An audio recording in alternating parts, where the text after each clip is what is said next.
I'm Lieutenant Colonel Chloe Rains, 39, an Air Force pilot who worked her way from a small-town scholarship cadet to Special Operations Command.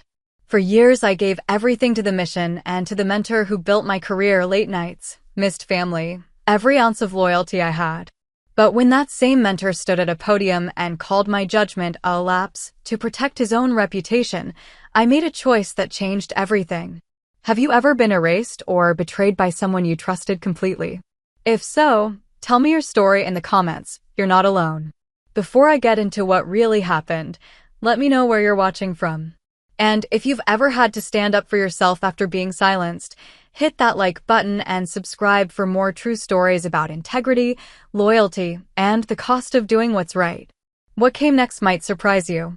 I stood in the parking lot of the Air Force Academy's Visitor Center on a Thursday morning in May, 22 years old, with a scholarship acceptance letter folded in my jacket pocket.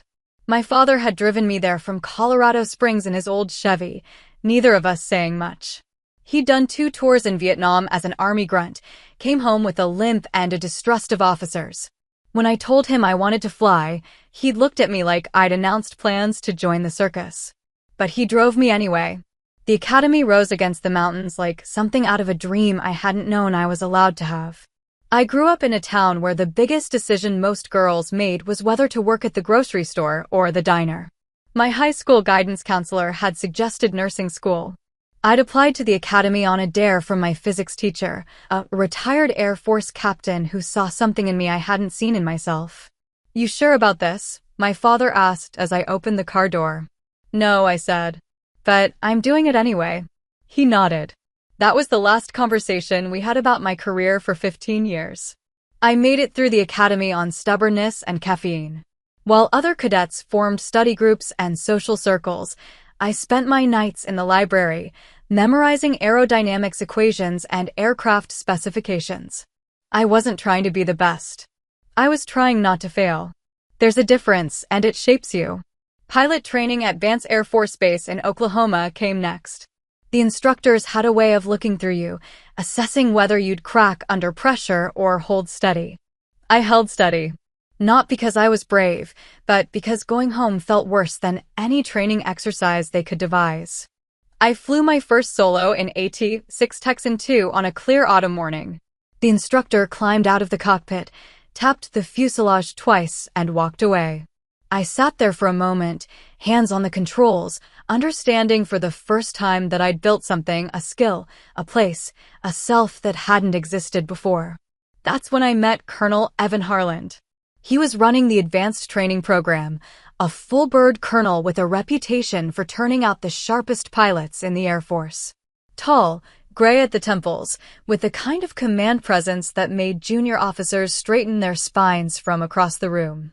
He watched my landing approach one afternoon, arms crossed, expression unreadable.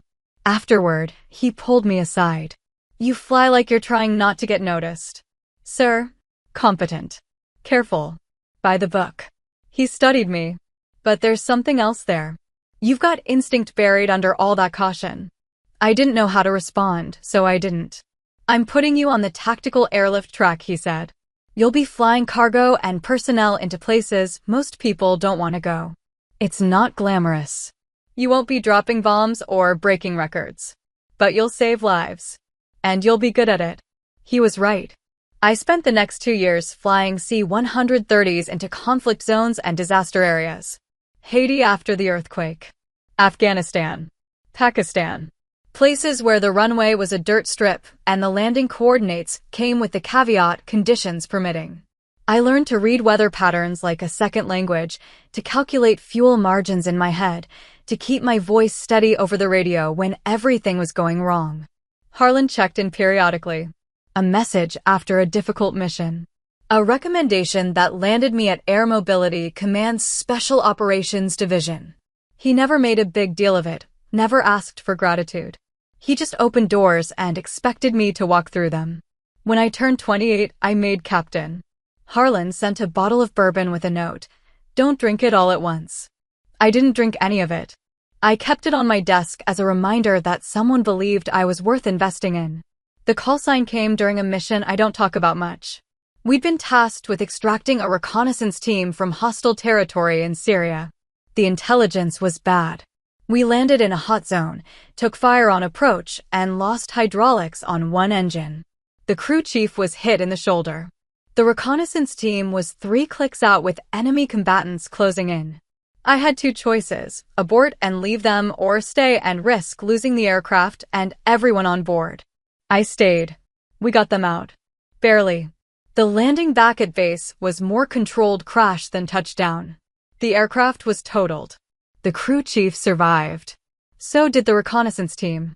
Harland visited me in the debriefing room at 0300 hours. I was still in my flight suit, still shaking. "That was the stupidest, bravest thing I've seen in 30 years, he said. "I followed protocol. You followed your gut." He sat down across from me. "Protocol would have told you to abort. You read the situation and made a call. That's leadership." 2 weeks later, the call sign showed up on the squadron board: Purple Phoenix. For rising from the ashes. For surviving what should have killed me. I wore it like armor after that. Harland's mentorship became the architecture of my career. He brought me into Task Wing 12, a special operations unit that handled classified logistics and high-risk personnel recovery. The missions were harder, the stakes higher, the recognition non-existent. We operated in the gaps between official military action and plausible deniability. I thrived there. By the time I made Major at 33, I'd flown missions into 14 countries, most of which I couldn't name in writing. I'd built a crew I trusted, people who knew how to move fast and stay quiet. I missed my sister's wedding. I missed my father's retirement party. I missed holidays and birthdays and every normal marker of a life outside the uniform. I told myself it was worth it. That the work mattered. That Harland's faith in me meant I was building toward something important. He got promoted to Brigadier General when I was 36. 1 star, 07, a ticket to the Pentagon and policy meetings, and the kind of power that shapes entire commands. I was happy for him. Proud, even. At the promotion ceremony, he thanked his family, his mentors, his staff. He mentioned Task Wing 12 in passing, called us one of the finest operational units in the Air Force. He didn't mention me by name. I told myself it didn't matter. That recognition wasn't the point. That the work itself was enough. I kept telling myself that for the next 3 years, even as I watched him drift further into the world of politics and public relations, even as the distance between us grew into something I couldn't quite name. I kept believing that loyalty was a currency that held value, that the sacrifices I'd made would eventually mean something. I was wrong. But I didn't know that yet. Not standing in that ceremony hall, watching Harland pin on his star.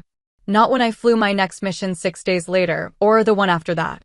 I didn't know that the foundation I'd built my career on was already cracking, that the man I'd trusted most was learning to see me as a tool rather than a person. I didn't know that loyalty has an expiration date, especially when it becomes inconvenient. The first crack appeared on a Tuesday morning in the briefing room at Ramstein Air Base in Germany. Harland had been promoted 8 months earlier, and I'd been running Task Wing 12 operations with minimal oversight. He was busy with meetings in Washington, testifying before committees, shaping Air Force strategy at levels I'd never reach. I was still flying missions, still doing the work. Major Tessa Corin arrived that Tuesday as Harland's new liaison officer. She was 33, sharp-featured, with the kind of polished presence that came from staff college and Pentagon rotations. Her uniform was immaculate. Her handshake was firm. Her smile didn't reach her eyes. "General Harland speaks very highly of this unit," she said during our first meeting. "He's asked me to help streamline communication between field operations and command." Translation: she was there to monitor us. I nodded, keeping my expression neutral. "We're always happy to have support from command." She sat in on mission briefings after that. Took notes. Asked questions that felt less like curiosity and more like documentation. She never flew with us, never suited up, never put herself in the situations she was evaluating. She observed from a distance and reported back. The dynamic shifted. Harland started delegating through Corin instead of calling me directly. Mission approvals took longer. Requests for equipment or personnel went through additional layers of review. Nothing was denied outright, that would have been too obvious. Things just became harder, slower, wrapped in bureaucracy that hadn't existed before.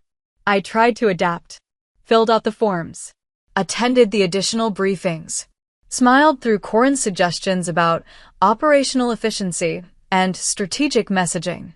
Then the commendations started disappearing. It was subtle at first. A mission report I'd written came back with my name removed from the byline, replaced with Task Wing 12 command staff. A recommendation for one of my crew members was delayed indefinitely because it needed additional command review. A briefing I was supposed to give to visiting congressional staffers was reassigned to Corin at the last minute. General Harland thought it would be better to present a unified command perspective, she explained. You understand. I didn't. But I nodded anyway. The real shift came when Harland visited Ramstein for an operational review. He'd been promoted to general less than a year ago, but he carried himself differently now, more aware of cameras, more careful with his words.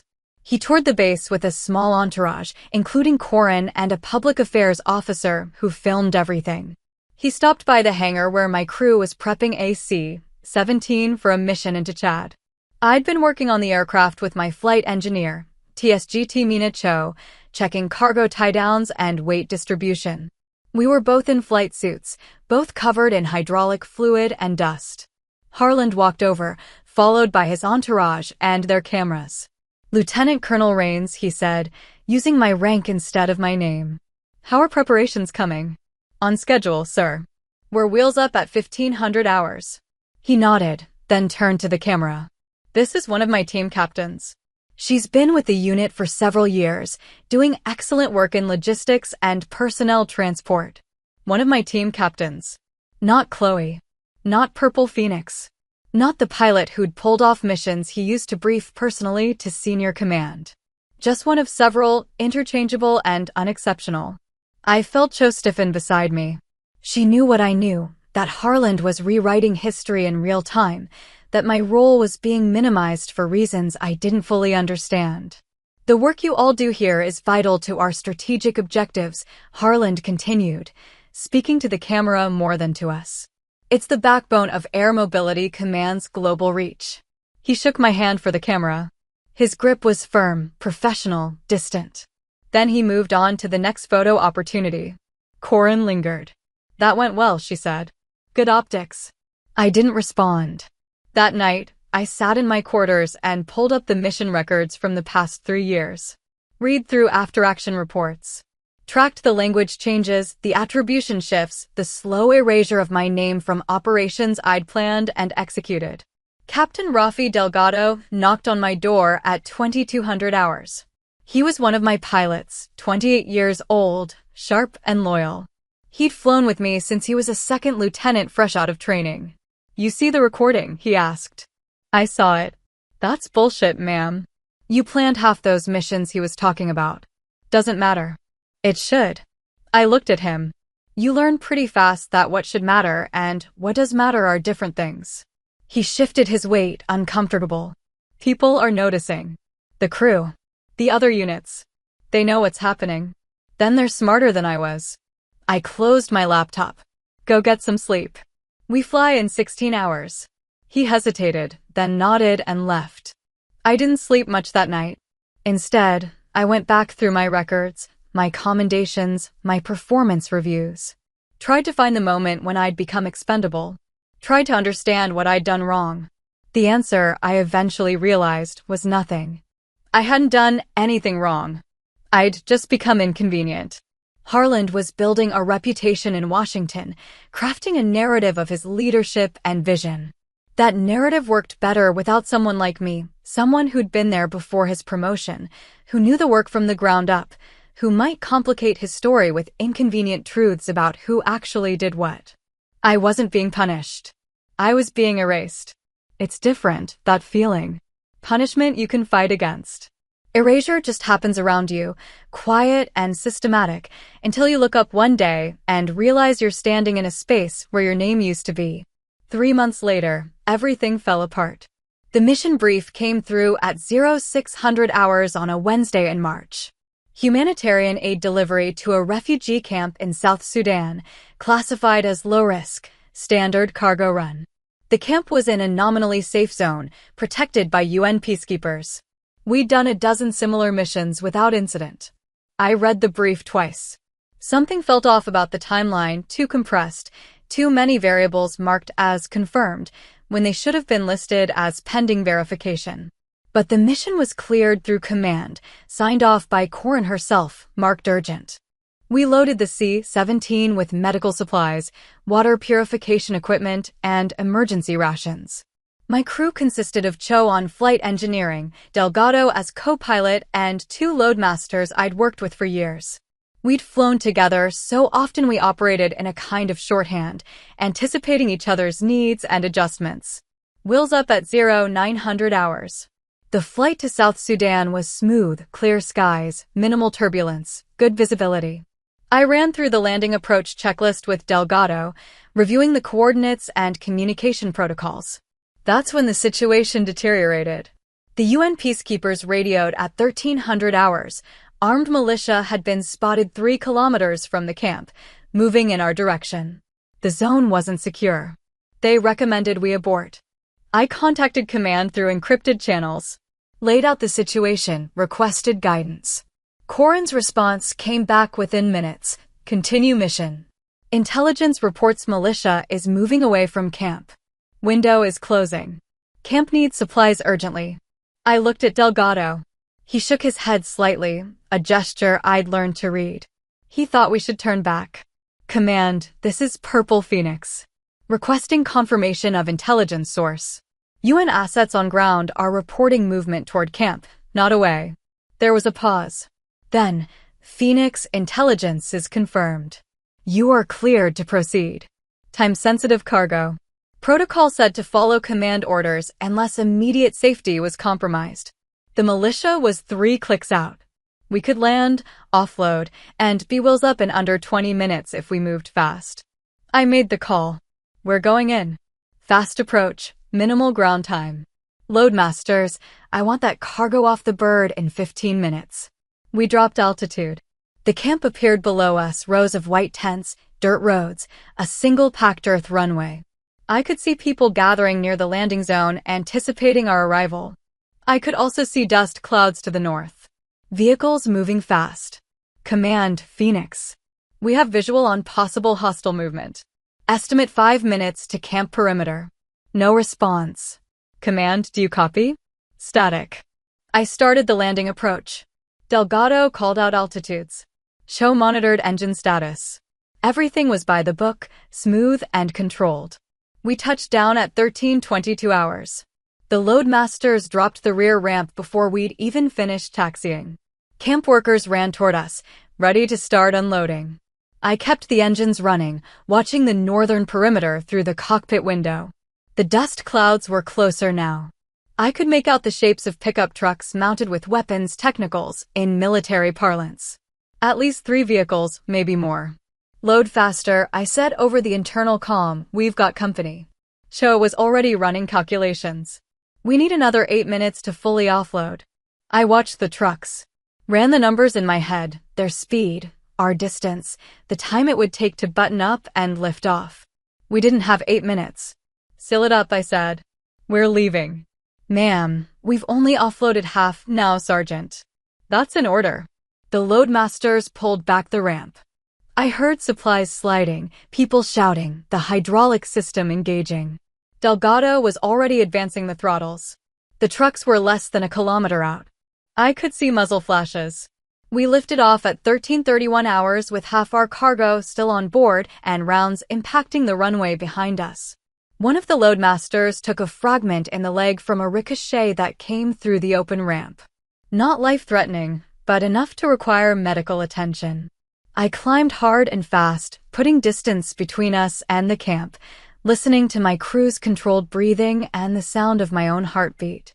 We made it back to base at 1500 hours.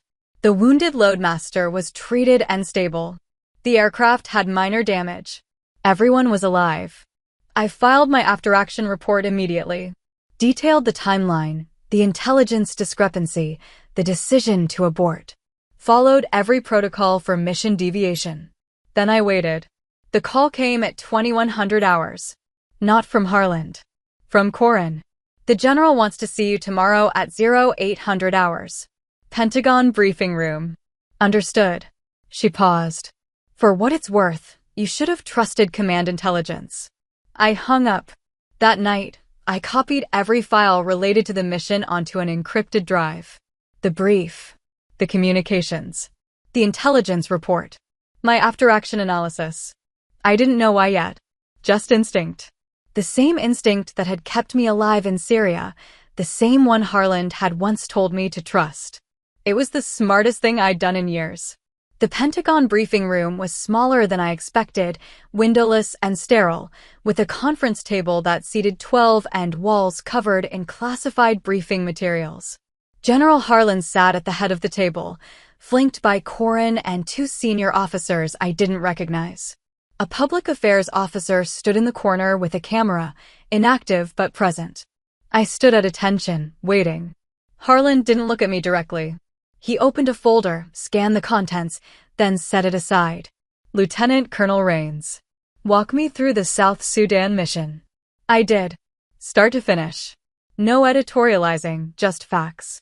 The intelligence, the UN warning, the command order to proceed, the visual confirmation of hostile movement, the decision to abort.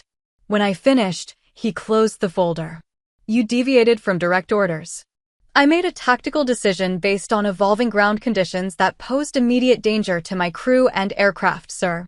The intelligence was clear. The militia was moving away from the camp.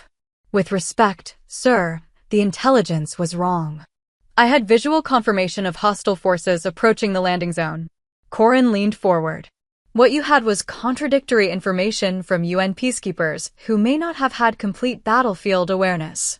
Command had access to broader intelligence sources. I kept my eyes on Harland.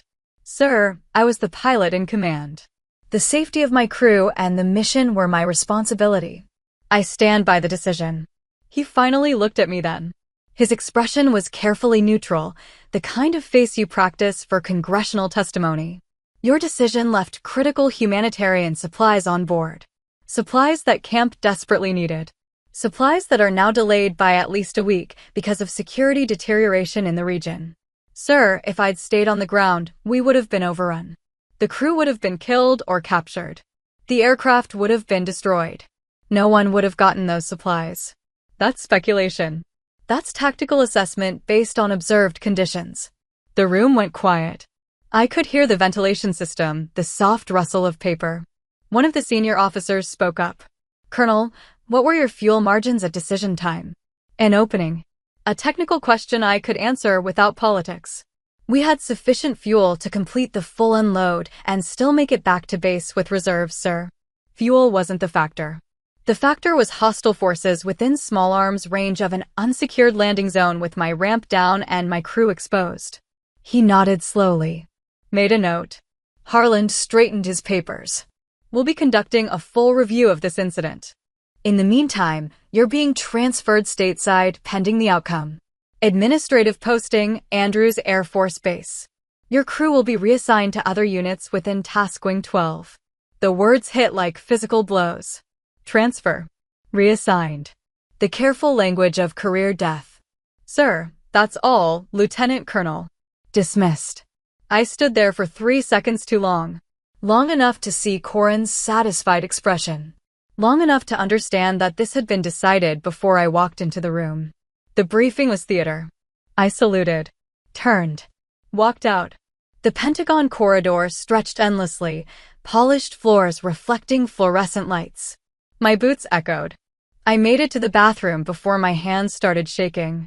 I stood at the sink, gripping the cold porcelain, staring at my reflection. 39 years old. Lieutenant Colonel. Purple Phoenix. One of the finest operational pilots in Air Mobility Command. Being erased. The public statement came 3 days later. I saw it on the evening news in my temporary quarters at Andrews. A Pentagon press briefing. Harland standing at the podium, looking grave and authoritative. An incident involving a humanitarian aid mission that did not go as planned. Due to an unnamed field officer's lapse in judgment, critical supplies failed to reach civilians in need. We're conducting a thorough review to ensure this doesn't happen again. The Air Force holds itself to the highest standards of mission execution. An unnamed field officer's lapse in judgment. He didn't say my name. Didn't have to. Everyone who mattered would know exactly who he meant. I watched the entire briefing. Watched him field questions about accountability and mission planning and the importance of following intelligence protocols. Watched him present himself as the responsible commander addressing a subordinate's mistake. The man who'd once called me the backbone of Task Wing 12, who'd sent bourbon and encouragement, who'd opened doors and built my career, that man described me as a judgment lapse on national television. I turned off the TV. Sat in the dark. The betrayal wasn't the transfer or the public blame. It was the realization that I'd never actually mattered to him. Not as a person. I'd been useful. Competent. A tool that worked well until it became inconvenient. Loyalty, I'd learned, was supposed to run both ways. I'd spent 17 years believing that. Believing that if I worked hard enough, flew the dangerous missions, sacrificed enough, the people above me would honor that dedication. I'd been wrong. The call came from Cho at 2300 hours. Ma'am, I just wanted you to know the crew knows what happened. Delgado's putting together a statement supporting your decision. Tell him not to. But tell him it'll hurt his career and help nothing. This is done, Sergeant. Silence. Then, this isn't right. No, it's not. I hung up. For the first time in 17 years, I cried. Not because of the transfer or the lost career prospects. Because I finally understood that the thing I'd built my entire adult life around, service, loyalty, dedication to something larger than myself, had been a transaction I hadn't known I was making. I'd given everything. In return, I got a desk at Andrews and an unnamed mention on the news. The callsign Purple Phoenix felt like a weight now, something I couldn't wear without remembering how it had been earned and how easily it had been taken away. I thought about quitting. Filing retirement papers. Walking away from all of it. But then I thought about my crew. About Cho and Delgado and the Loadmasters and all the other people who'd depended on me over the years. About the missions that had mattered, the lives that had been saved, the work that was real even if the recognition wasn't. And I thought about Harland, standing at that podium, rewriting history. I couldn't change what had happened, but I could control what came next. I opened my laptop and started going through files. Mission reports. Communications logs. Intelligence assessments. Every piece of documentation I'd been keeping for years, not out of paranoia, but out of habit. The habit of someone who believed records mattered, that truth was worth preserving even when no one was looking. I didn't know yet what I'd do with it all. But I wasn't going to let him erase what actually happened. Not completely. Some things you have to rise from. This was one of them.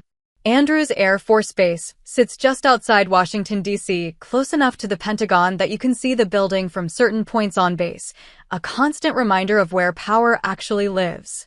My new assignment was with the Strategic Operations Analysis Unit, which sounds impressive until you realize it's where they send officers who are technically qualified but politically inconvenient. We wrote reports that other people would use to make decisions. We attended meetings where our input was requested but rarely followed. We existed in the space between relevance and retirement. My office was a windowless cube on the third floor of a building that smelled like floor wax and old coffee. I had a computer, a desk, a filing cabinet, and a view of the hallway. After 17 years of flight decks and operational command, it felt like being buried alive. The first week, I tried to adapt. Showed up at 0700 hours. Read through policy documents and strategic assessments. Attended briefings where senior officers discussed force structure and budget allocations. Smiled politely. Took notes. The second week, I stopped smiling. My new supervisor, Colonel Reese Tanaka, called me into his office on a Thursday afternoon. He was 45, Army originally, transferred to Air Force Joint Operations after a career in intelligence and strategic planning. He had a reputation for being smart and difficult to impress. "You're Lieutenant Colrains," he said, gesturing to a chair. Yes, sir. The Purple Phoenix. I tensed. That call sign followed me now, but not in the way it used to. People knew the story, or thought they did. The pilot who'd lost her nerve, made a bad call, got reassigned. I read your file, Tanaka continued. The real one, not the sanitized version they're circulating. 17 years operational, multiple commendations, 0 accidents until South Sudan. And South Sudan wasn't an accident, it was a judgment call that probably saved your crew. I didn't respond. Wasn't sure where this was going. He leaned back. You're here because you pissed off someone with more stars than you. That about right? That's one way to put it, sir. The other way? I followed my training and it became politically inconvenient. He nodded. That happens. More than it should. He opened a folder on his desk. I'm not going to waste your time pretending this is a great posting. It's not. You're overqualified and underutilized. But you're smart, you know operations from the ground up, and you can write clearly. Those are rare qualities in this building. Thank you, sir. I'm not done. He slid a document across the desk. We're conducting a comprehensive assessment of air mobility command logistics protocols, particularly related to high-risk humanitarian operations. I need someone who's actually flown those missions to review the data and provide analysis. Real analysis, not the kind that tells leadership what they want to hear. I looked at the document. It was exactly the kind of mission I'd been running before South Sudan. The kind where bad intelligence gets people killed. When do you need it? 3 weeks. I took the folder. I'll have it in 2. He almost smiled. Dismissed. I worked on that assessment for 12 hours a day. Pulled mission reports from the past 5 years. Tracked intelligence failures and communication breakdowns. Analyzed decision-making protocols and command structure. Built a statistical model showing the correlation between compressed mission timelines and adverse outcomes. The conclusion was clear. Missions like South Sudan failed not because of pilot error, but because of systemic problems in how intelligence was gathered, verified, and communicated to field commanders. The protocols were designed for conventional military operations, not the hybrid humanitarian security missions we were increasingly running. I documented everything. Cited sources. Built an argument that was bulletproof. When I submitted the report, Tanaka read it in one sitting. Then he called me back to his office. This is excellent work. Thank you, sir. It's also going to make a lot of people uncomfortable. Yes, sir. I expect it will. He studied me. You know this won't exonerate you. The narrative around South Sudan is already set. This report won't change that. I'm not trying to change it. I'm trying to make sure the next pilot in that situation has better information. He nodded slowly. I'm forwarding this to the Oversight Committee. They're doing a broader review of operational protocols. Your analysis will be part of it. Understood. One more thing. They might want you to testify. The word hung in the air. Testify. As in, go on record. Put my name and credibility on the line. Make myself even more of a target. If they ask, I'll testify. Tanaka closed the folder. You're either very brave or very stubborn. Mostly stubborn, sir. Good. We can work with that. The Oversight Committee hearing was scheduled for 6 weeks later. In the meantime, word leaked that I'd submitted a critical assessment of AMC protocols. The reaction was immediate. Corin called my office directly. Lieutenant Colonel Rains. Major Corin. I heard you've been busy. Writing reports. That's my job now. You should be careful. Questioning command decisions can be misinterpreted as insubordination. I kept my voice level. I'm not questioning command decisions. I'm analyzing operational protocols.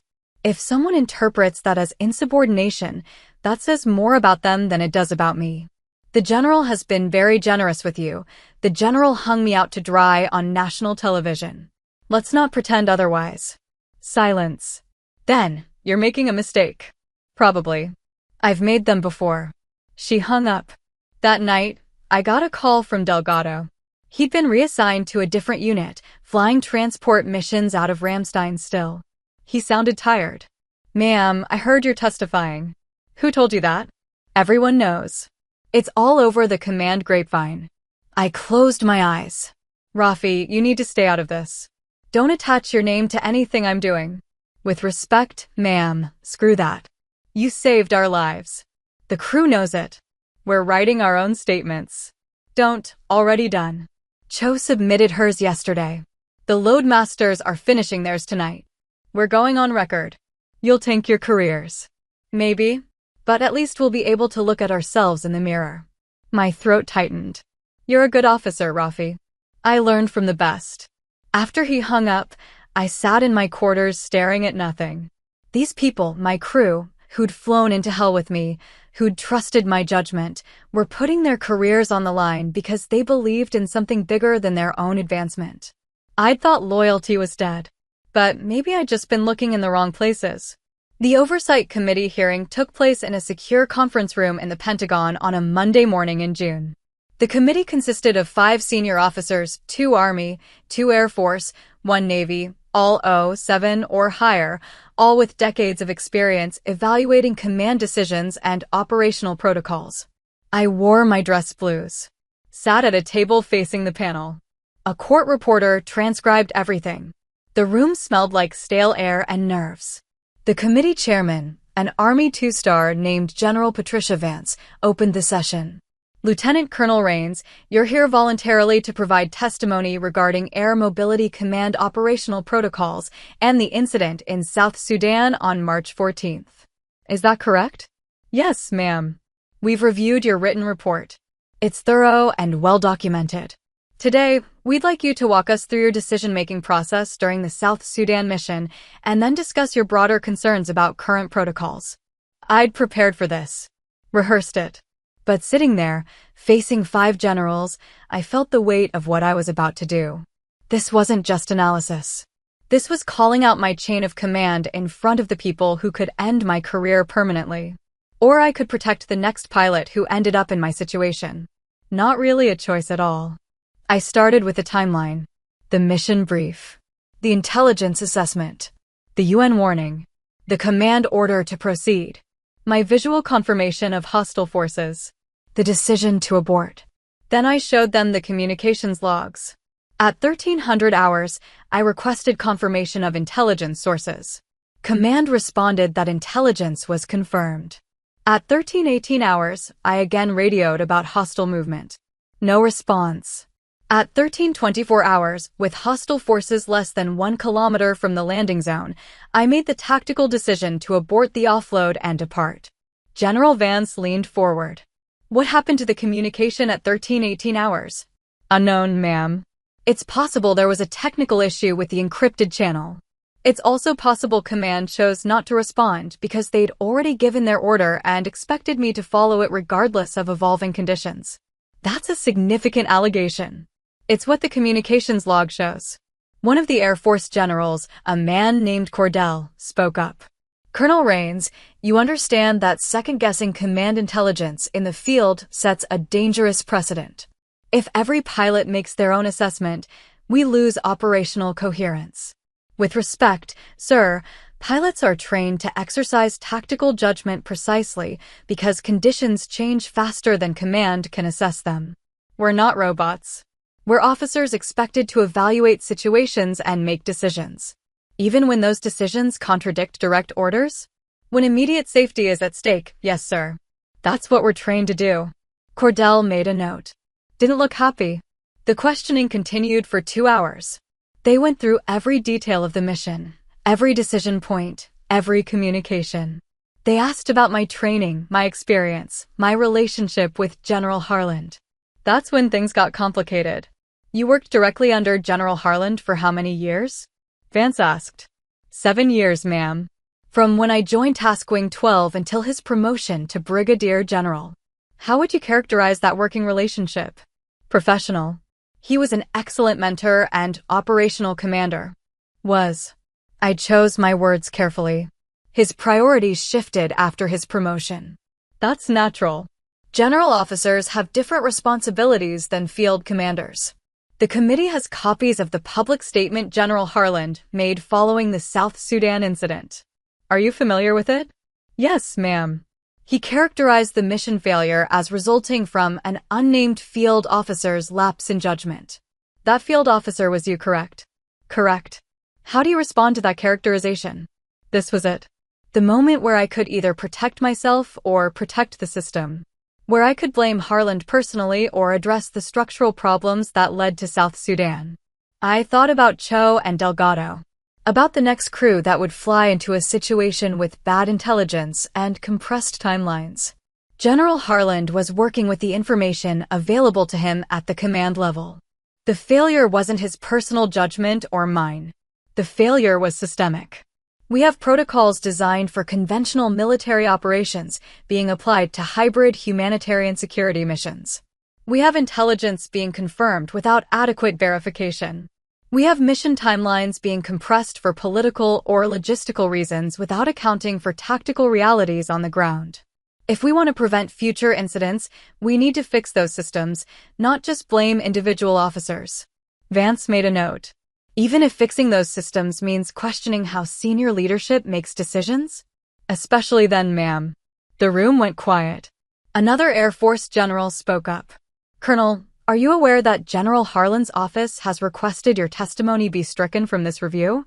I hadn't known that. But I wasn't surprised. No, sir. I wasn't aware. They're arguing that your testimony is biased due to your personal grievance with the general following your reassignment. My testimony is based on mission logs, communications records, and 17 years of operational experience. If command wants to argue that's biased, that's their prerogative. But the documents speak for themselves. General Vance closed her folder. Thank you, Colonel Rains. You've been direct and thorough. The committee will review all testimony and documentation before making recommendations. You'll be notified of any follow-up questions. Yes, ma'am. I stood, saluted, walked out. In the hallway, I let myself breathe. I'd done it. Put everything on record. Challenged the narrative. Provided the evidence. Whatever came next, I'd said what needed to be said. The aftermath of the testimony played out slowly, like watching a glacier move. Nothing happened for weeks. I went back to my desk at Andrews, wrote more reports, attended more meetings. The Oversight Committee deliberated behind closed doors. Harland continued his rise through Pentagon politics. Life continued. Then, 6 weeks after my testimony, Colonel Tanaka called me into his office. The committee released their findings, he said, sliding a document across his desk. I read it. The language was careful, bureaucratic, designed to satisfy multiple competing interests. But the core findings were clear. Air Mobility Command protocols for high-risk humanitarian operations required comprehensive revision. Intelligence verification processes needed strengthening. Field commanders would be given greater authority to abort missions based on tactical assessment. Communication systems would be upgraded to prevent the kind of gaps that occurred during South Sudan. And buried in the recommendations, Lieutenant Col Chloe Rains demonstrated sound tactical judgment consistent with her training and experience. Her decision to abort the mission likely prevented casualties and loss of aircraft. It wasn't an exoneration, exactly. But it was vindication. They're not overturning your transfer, Tanaka said. You're still here. But your service record will be amended to reflect the committee's findings. And Harland. General Harland has been informed that his characterization of the incident was inconsistent with the facts. He's been counseled accordingly. Translation: a slap on the wrist. A private conversation. Nothing that would affect his career trajectory. I should have been angry. Part of me was. But mostly I felt tired. There's something else, Tanaka continued. The committee was impressed with your analysis. They've requested you serve as a consultant on the protocol revisions. It would expand your clearance, give you access to broader operational data. Interested? I thought about it. About spending the next few years in this office, in this building, analyzing problems instead of solving them in real time. Yes, sir. I'm interested. Good. You start next month.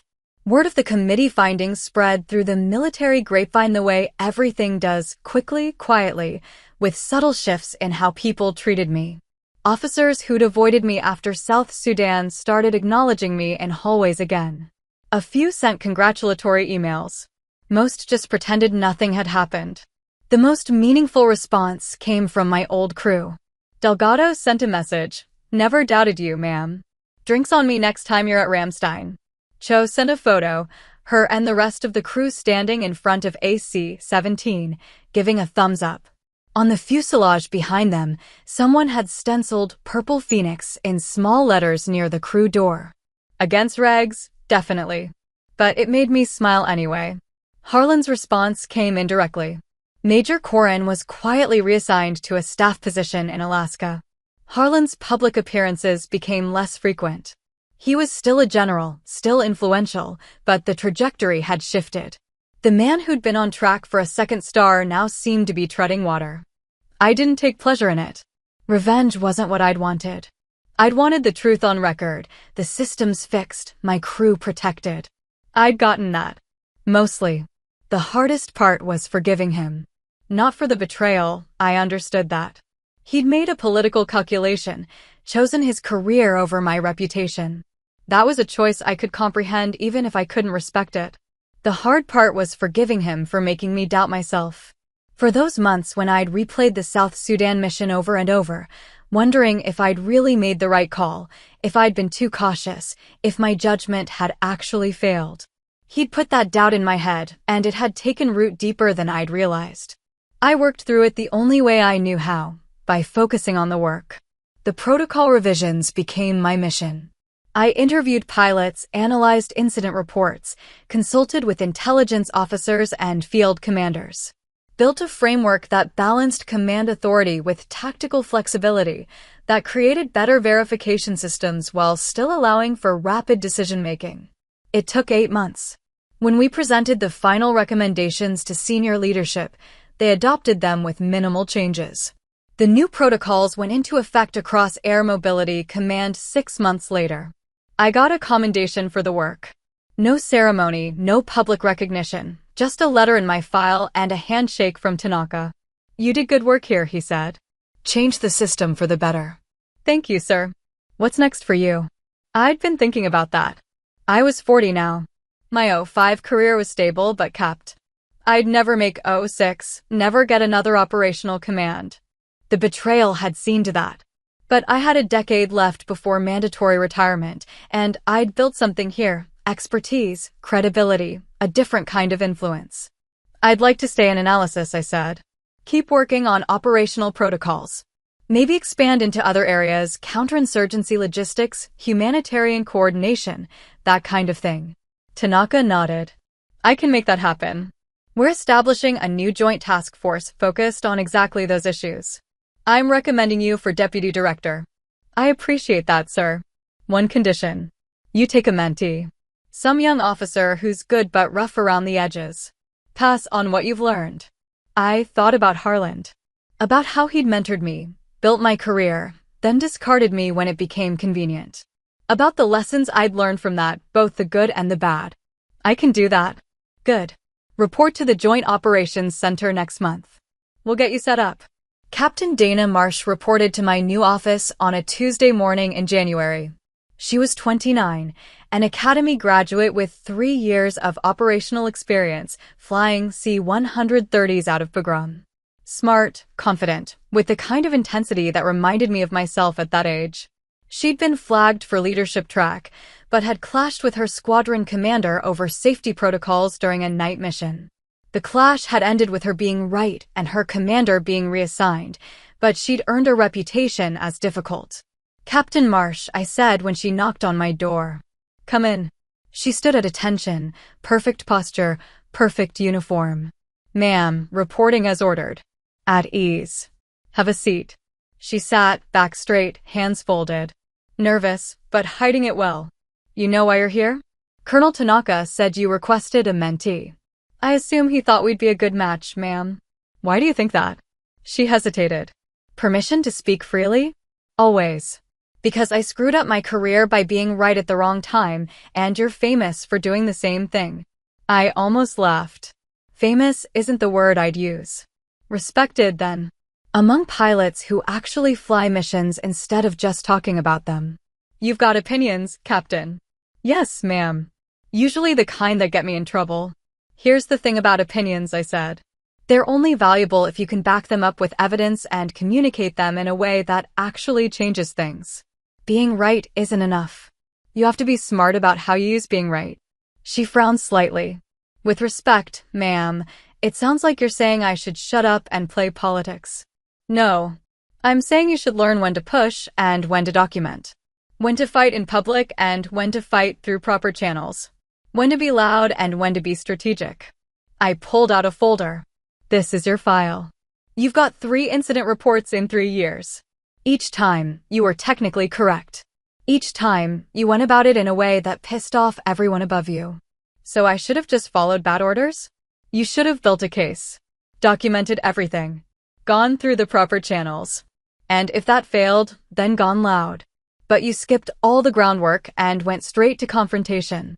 That's not courage. That's just impatience. She looked angry. Good. Anger meant she was listening. I spent 17 years building a reputation, I continued. Working my way up, earning trust, proving myself.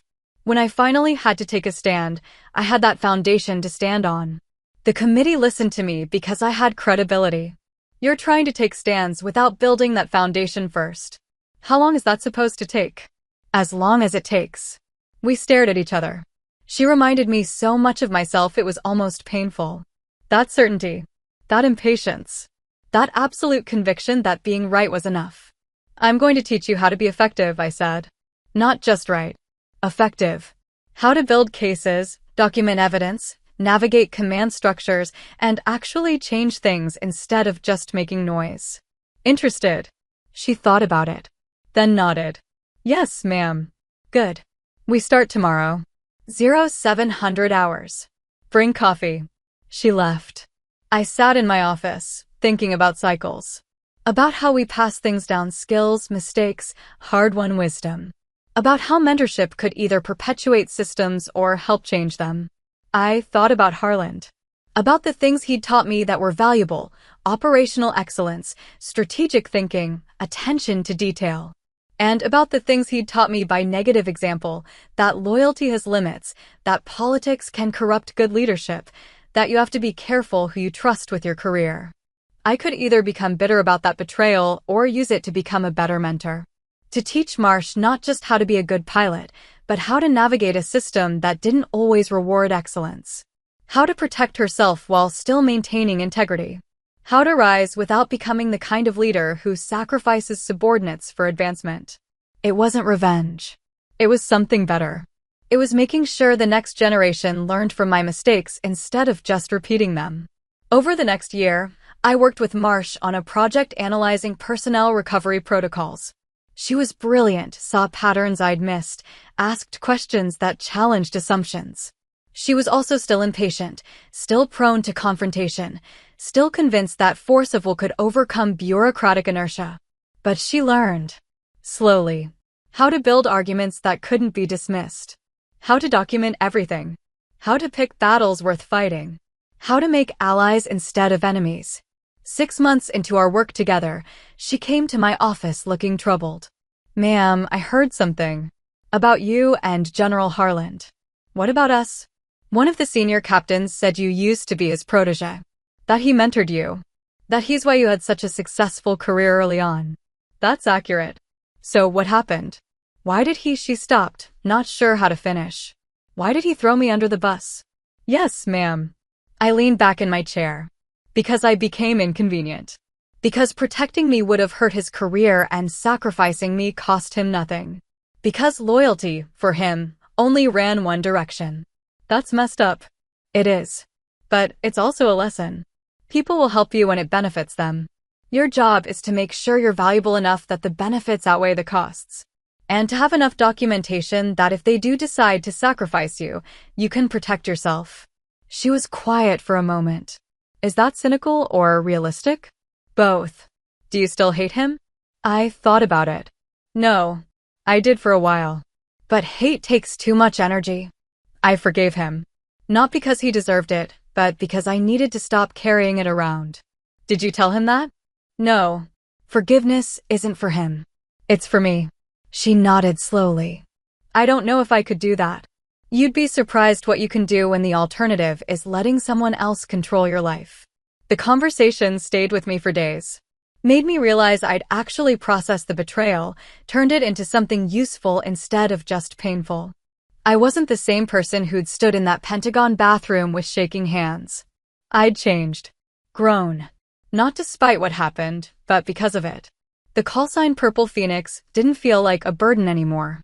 It felt like proof that I'd survived something that should have ended me and come out stronger. 3 years after the South Sudan incident, I flew commercial from Washington to Colorado to visit my father.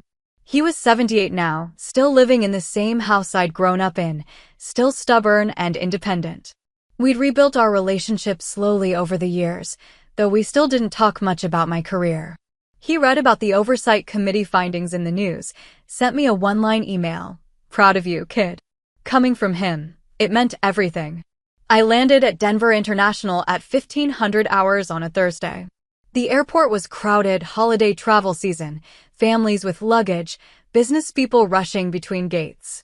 I'd dressed civilian, jeans and a jacket, my old dog tag on a chain under my shirt. I didn't usually wear it, but something had made me put it on that morning. The security checkpoint was backed up. I got in line with everyone else, laptop out, shoes off, the familiar ritual of post-9/11 travel. The TSA officer checking IDs was young, maybe 30, with the kind of bored efficiency that comes from seeing thousands of faces every day. "ID and boarding pass, please." I handed them over. He scanned them, glanced at my face, handed them back. "You're good. Next." I walked through the metal detector. It beeped. "Step aside, ma'am." Secondary screening. An older TSA officer, name tag reading Keller, approached with a hand scanner. "Arms out to the side, please." I complied. The scanner beeped when it passed over my chest. "You wearing a necklace?" "Dog tag." "Military." He gestured for me to pull it out. I did. The metal tag dangled from the chain, slightly worn, engraved with my name, service number, blood type. And on the back, Purple Phoenix. Keller looked at it. Smiled slightly. "Cute prop. Lot of people buy these as fashion accessories now." The words stung more than they should have. Like the call sign itself was just merchandising, something civilians wore to look military without understanding what it meant. "It's not a prop," I said quietly. "Sure. We still need to screen it. Standard procedure for metal." He ran the scanner over it again. Frowned. Ran it again. The machine started beeping differently. Not the standard metal detection tone. Something else. An alert. Keller's expression changed. He looked at a screen I couldn't see, then back at the dog tag, then at me. "Don't move," he said, voice suddenly formal. He called over his supervisor, a woman in her 40s who moved with the authority of someone who'd been doing this job for decades. They conferred in low voices, looking at the screen, looking at me. The supervisor picked up a phone. Made a call. Her expression was unreadable. Around me, other travelers started to notice. The line was backing up. People were staring. "Ma'am," the supervisor said, approaching me. "Can you come with us, please?" My heart rate kicked up. This felt wrong. "Is there a problem?" "Just a few additional questions." "This way." They led me to a small room off the main security area. White walls, a table, 2 chairs. The supervisor gestured for me to sit. "Ma'am, your dog tag flagged in our system. The engraving on the back, Purple Phoenix, is registering as a classified access code." I stared at her. "What?" "The system is showing you have override clearance for certain security protocols. Is that correct?" I hadn't known that.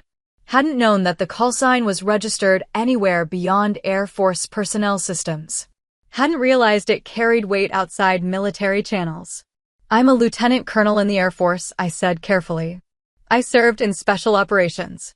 Purple Phoenix was my operational call sign. Can you verify your identity?" I pulled out my military ID. She studied it, compared it to something on a tablet, made another call. 5 minutes later, she came back. Her demeanor had completely changed. "Lieutenant Colonel Rains, I apologize for the inconvenience. Your clearance level wasn't immediately apparent. You're cleared to proceed. Is there anything we can do to expedite your travel?" "I just wanted to leave." to get out of that room and process what had just happened. No, thank you. She escorted me back through security personally, bypassing the regular line. Keller was standing near the checkpoint, looking pale. I'm sorry, ma'am, he said. I didn't know, it's fine. But it wasn't fine. Or rather, it was better than fine. It was proof. For 3 years, I'd believed that the betrayal had erased me. That Harlan's public statement and my transfer had somehow invalidated everything I'd done. That the callsign Purple Phoenix had become a liability instead of a badge of honor. But the system remembered. Not just military systems, civilian systems, security protocols, the infrastructure that tracks clearances and access and authority. Somewhere in databases I didn't even know existed, Purple Phoenix still meant something. Still carried weight. I walked through the airport in a daze. Got my luggage. Found my rental car. Drove to my father's house in silence. He met me at the door, older and grayer, but still solid. Hugged me the way he never did when I was younger. You look different, he said. Different how? Lighter. Like you put something down. We sat on his porch with coffee, watching the mountains turn purple in the evening light. I told him about the airport. About the dog tag. About how a random security screening had somehow proven that I hadn't been erased after all. He listened without interrupting. When I finished, he was quiet for a long moment. You know what I learned in Vietnam? He finally said. The people who make the most noise about honor usually don't have any. And the people with real honor don't need to announce it. It just shows up when it matters. Is that supposed to make me feel better? I don't know. Does it? I thought about it. About Harlan's press conferences and public statements. About my quiet work on protocol revisions. About the oversight committee findings that most people never read. About a dog tag that carried more authority than I'd realized. Yeah, I said. Actually, it does. We sat in comfortable silence as the sun set. For the first time in 3 years, I felt something close to peace. Not because I'd beaten Harlan or gotten revenge or been publicly vindicated. Because I'd survived. Rebuilt. Found purpose in different work and a different kind of leadership. The callsign Purple Phoenix had always been about rising from the ashes. I'd thought that meant the helicopter crash in Syria, the moment I'd earned the callsign originally. But maybe it meant this too. Rising from a different kind of crash, the betrayal that should have ended my career, but instead forced me to become someone different, someone stronger. I'd given 17 years to the Air Force. Sacrificed relationships and normalcy and the easier path. I'd been betrayed by someone I trusted, sidelined, and discredited. But I'd also survived. Adapted. Built something new from the wreckage. That wasn't failure. That was transformation. And the system, imperfect and bureaucratic and sometimes cruel, still recognized that. Still remembered. Still flagged my callsign with override clearance even when I didn't realize it. I wore the dog tag differently after that. Not hidden under my shirt, but visible. Not as a shield or a weapon, but as a simple statement of fact. This is who I am. What I survived, what I built from the breaking. For years, I'd thought loyalty was silence. That supporting the mission meant keeping my head down and following orders. That being a good officer meant sacrificing myself for people who'd never return the favor. I'd learned different. Loyalty is speaking up when silence would be easier. It's protecting your crew even when it costs you. It's building systems that serve people instead of politics. It's mentoring the next generation not to repeat your mistakes. And sometimes, loyalty means surviving. Rising. Starting again from ashes. That's what Purple Phoenix really meant. Not just one moment of survival, but a lifetime of them. Each betrayal, each setback, each moment where I could have given up but chose to keep going. The airport screening was just one more proof of that. One more reminder that I'd earned something that couldn't be taken away, not by politics or public statements or career reassignments. I'd earned the right to rise. Again and again, as many times as it took. That was enough. 1 year later, I stood in front of a lecture hall at the National Defense University in Washington, looking at 40 mid-career officers who'd been selected for advanced strategic studies. Captains and majors, some Air Force, some Army, a few Navy. All of them sharp, ambitious, already marked for command track. I'd been asked to give a guest lecture on operational decision-making in complex environments. The invitation had come through Colonel Tanaka, who'd been promoted to Brigadier General and now ran the joint task force I worked for. He'd handed me the speaking request with a slight smile. "They specifically asked for you," he'd said. The Purple Phoenix. The call sign didn't sting anymore. It had become something else, a teaching tool, a case study, a story with lessons embedded in it. I clicked to the first slide. No title, just a question. What do you do when following orders might get people killed? The room went quiet. I had their attention. 7 years ago, I was a major flying special operations missions.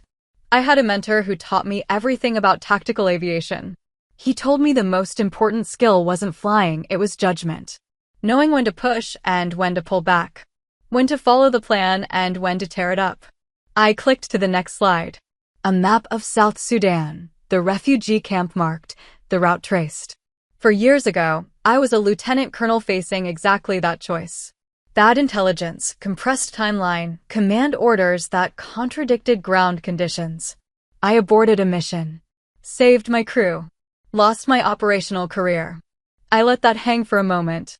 Today, I'm going to tell you why that was the right decision, why it cost what it cost, and what you should learn from it. I spent the next hour walking them through the South Sudan mission. Every decision point, every piece of information, every moment where I'd had to choose between protocol and judgment. I showed them the communications logs, the after-action reports, the oversight committee findings. Then I showed them the new protocols. The changes that came from my testimony. The lives that had potentially been saved because field commanders now had better intelligence verification and clearer authority to abort missions. Here's what I want you to understand, I said as I reached the final slides. Being right isn't enough. Being right and surviving requires 3 things: documentation, credibility, and courage. Document everything, not because you're paranoid, but because memory is unreliable and politics is unpredictable. Build credibility before you need it, because nobody listens to people they don't respect. And have the courage to act when it matters, knowing it might cost you. A hand went up. An army captain, maybe 30, with the look of someone who'd already seen combat. "Ma'am, what about loyalty? You had a mentor who'd built your career. Didn't testifying against him violate that loyalty?" The question I'd been waiting for. I didn't testify against him. I testified for the truth and for the system. There's a difference. I paused. Loyalty matters. But loyalty to mission and loyalty to people sometimes conflict. When they do, you have to decide what kind of officer you want to be. The kind who protects individuals at the expense of the mission, or the kind who protects the mission even when it costs them personally. But your career, my operational career ended. My actual career evolved. I'm doing different work now, work that affects more people over a longer timeline. That wasn't the path I chose, but it's not a bad path. Sometimes the thing you think will destroy you actually just redirects you. Another hand. An Air Force major with pilot wings. Do you regret it? I thought about that. Really thought about it. I regret the betrayal. I regret the months of doubt. I regret missing my crew, missing the cockpit, missing the work I was good at. I looked around the room. But I don't regret the decision. Because the alternative was compromising everything I believed about what it means to be an officer. And that would have been worse than any reassignment. The lecture ended. Several officers came up afterward with questions. One, a Navy lieutenant commander, waited until the others had left. "Ma'am, I'm facing something similar. Different circumstances, but the same basic choice: follow orders I think are wrong, or push back and risk my career." "What's the mission?" He told me. A logistics decision that would save money but compromise safety margins. Nothing dramatic, just the slow erosion of standards in favor of efficiency. "Do you have documentation?" "I'm building it."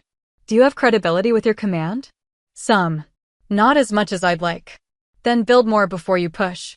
Make yourself valuable. Prove your judgment on smaller things first. Then, when you do push back, you'll have the foundation to stand on." He nodded slowly. "That's not the advice I expected." "What did you expect?" "Something more heroic. Stand up, speak truth to power, damn the consequences." I smiled. That's the Hollywood version.